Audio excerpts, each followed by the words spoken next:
Nag-provide ang Panginoon Diyos. Ang lahat ng nasa atin hindi magmumultiply, hindi magmimiracle kung hindi mo bibitawa, kapatid.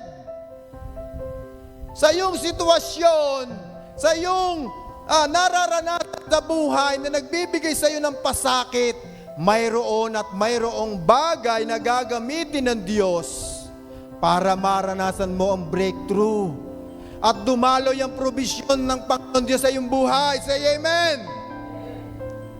Dahil ang Diyos hindi nagbabago. Kahit nakararanas tayo ng problema at suliranon, siya'y nananatiling Diyos. Hindi siya nakakalimot sa mga pinagdadaanan mo. Hindi niya nalilimutan ang iyong mga panalangin at hinihingi sa Kanya.